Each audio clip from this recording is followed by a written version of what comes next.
Governor Phil Scott signed a proclamation naming February 17th Recovery Day in the state. Leaders came together to address the ongoing opioid crisis and highlight multiple bills that would help tear down the barriers to recovery. State House reporter Devin Bates joins us live in the newsroom with more. Devin? Yeah, Lauren, Vermonters who have witnessed or experienced the devastation of addiction say people with their perspective have been shut out of efforts to handle this crisis for far too long. And it's time to let science and new voices lead this fight. Brenda Siegel has ran several campaigns for governor as well as lieutenant governor with a focus on taking on the opioid epidemic. She led this Recovery Day discussion.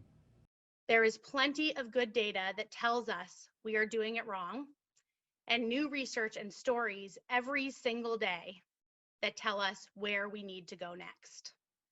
We have to take this disease out of the criminal justice system. On the campaign trail, Brenda Siegel described her nephew's 2018 overdose death, how he had told her he wanted to survive, and how the system failed him. Her advocacy hit home for State Representative Dane Whitman, who described the sense of helplessness and uncertainty he felt as his brother battled addiction, worrying that attempting to help would only make it worse. I did not have the courage to be there for the person who needed me most.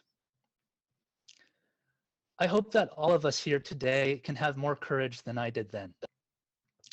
As we look to create a vision for Vermont to create a better life after this pandemic, it may be tempting to sweep issues of substance use disorder under the rug.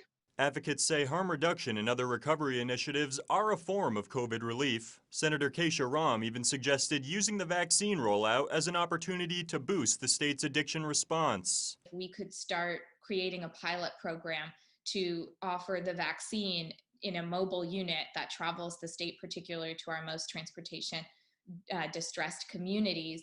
And as we're doing that, work with them to transition that to a mobile assisted treatment unit. That's something I'm talking to the Senate Health and Welfare Committee about. Vermont Attorney General T.J. Donovan said he hopes to continue bringing in money to the state through lawsuits against the corporations responsible for the crisis. Earlier this month, Vermont got a $1.5 million settlement from McKinsey & Company, a consulting firm that worked closely with pharmaceutical companies. You think about how many Vermonters who started off going to a doctor's office for minor medical procedures are being prescribed these incredibly addictive drugs, and their life has been ruined by forces far greater than anybody could have imagined.